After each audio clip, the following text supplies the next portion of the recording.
每個人都想一世富有，所以好拼命咁去揾錢，係咁做，但係換來辛苦兩個字，甚至會出現健康嘅問題添。跟住辛苦賺翻嚟嘅錢就用嚟睇晒醫生。其實有一位美國心理學博士 Gay Hendrick， 佢亦都係一位身心靈嘅治療師。佢認同係話我哋原來唔使揾錢揾得咁辛苦㗎，只要我哋越識得去享受，就會越富有㗎啦。博士仲話，只要我哋越識得享受，亦係我哋顯化嘅捷徑嚟㗎。不如一齊入嚟睇下博士點樣教我哋越享受就越富有啊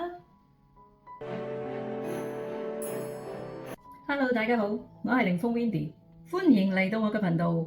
今日呢個話題非常之吸引㗎，因為一位美國嘅心理學博士，佢教我哋點樣可以用享受，學識享受先，然之後我哋就會越變得富有。呢位博士亦都係一位身心靈導師，佢個名就叫做 Gay Hendrick。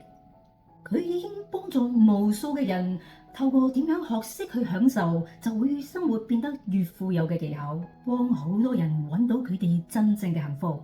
相信有好多人都同我一樣，想一路享受一路變富有㗎嘛。喺呢個時候，請俾個 like 同埋免費訂閱我個頻道啊！多謝。博士佢其中一個最驚人嘅論點就係話，我哋人點解唔可以長期處於幸福同埋豐盛嘅狀態？就係因為我哋有一個潛意識嘅限制性思維。每當我哋一得到幸福豐盛嘅感覺，潛意識就會拉翻我哋落嚟，再次進入焦慮匱乏嘅狀態。但係大家請放心，博士話我哋可以改變嘅。唔需要好努力去追隨幸福同豐盛㗎，只要學識點樣去擁抱幸福豐盛，習慣去幸福豐盛，讓幸福豐盛長期停留喺我哋身上面，咁就得㗎啦。個問題關鍵就係我哋大部分人都係生長於喺我哋傳統嘅一個原生家庭裏面，由細到大聽得最多嘅就係一定要勤力啊，要拼搏啊，要先苦後甜，搞到我哋如果想享受嘅話，就被視為奢侈放縱嘅行為。有時就算想放鬆一下，都好似有罪惡感。呢一啲就係潛意識限制性思維俾你嘅信息啦。如果你再唔醒覺嘅話，人生就會好崎嶇噶啦。博士話，如果你想改變你呢啲匱乏嘅意識嘅話，以下有2個重點，你哋一定要留意嘅。第一個重點係你要知道，享受其實係一種能量嚟嘅。好多人認為享受係一種結果，但係宇宙嘅定律，享受唔係你做得夠好之後嘅獎品嚟㗎，而係你同宇宙落訂單嘅開始。因為真正識享受就係一種能量，係你同宇宙溝通嘅方法。當你無時無刻都識得享受嘅話，即係你話俾宇宙知道，我已經準備好接收幸福豐盛啦。你每一次嘅放鬆、開心、滿足嘅時候，全身嘅頻率都會同幸福豐盛嘅頻率共振對齊。就係因為你學識點樣享受，宇宙就接收到你嘅頻率，咁先係你最快顯化嘅捷徑嚟㗎。你唔需要太過努力去追求你嘅幸福，只要你長期保持享受嘅狀態，準備接收嘅心情，咁就好容易會收到宇宙送俾你嘅幸福豐盛人生㗎喇。第2個重點，你要清楚乜嘢叫做匱乏。好多時候覺得匱乏嘅人，佢唔係因為唔夠錢啊，佢係窮到剩返錢㗎咋。佢哋會將享受放到最後，等到自己做完，做到最後，做到最好，先至識去享受。佢哋成日都會話：等我賺夠先去享受啦，等我退休先去旅行啦。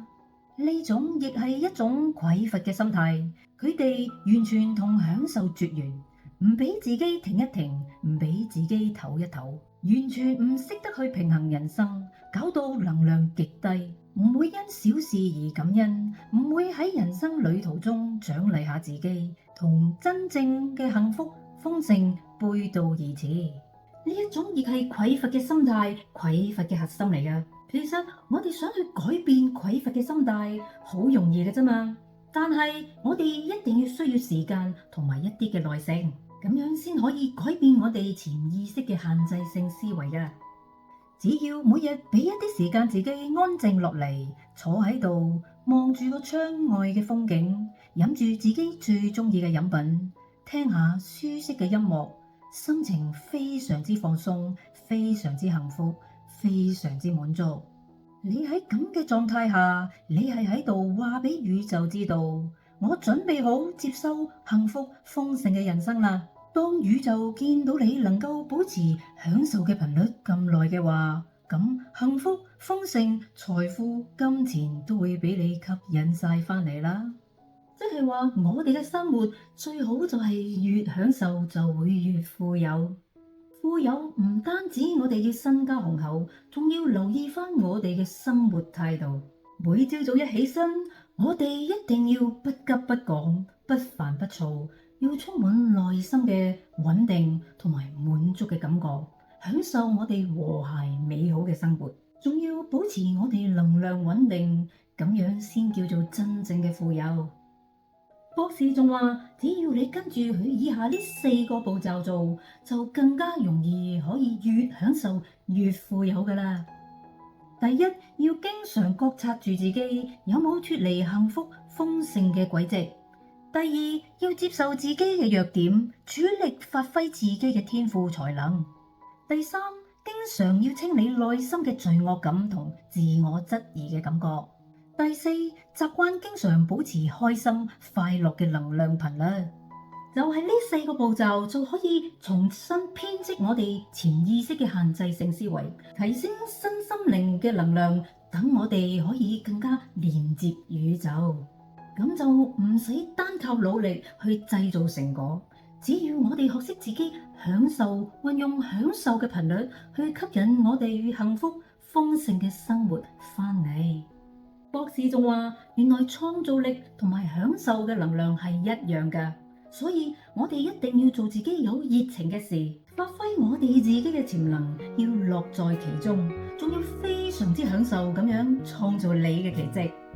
宇宙就係話俾你知呢一個真理啦，只要你越享受嘅話，就會越富有，到時你一定會心想事成，擁有豐盛、幸福、美滿嘅人生。希望你今日中意呢條影片，歡迎留言俾我啊！如果我呢條影片令你清楚知道點樣越幸福越富有嘅話，請讚好、訂閱同埋分享出去啊！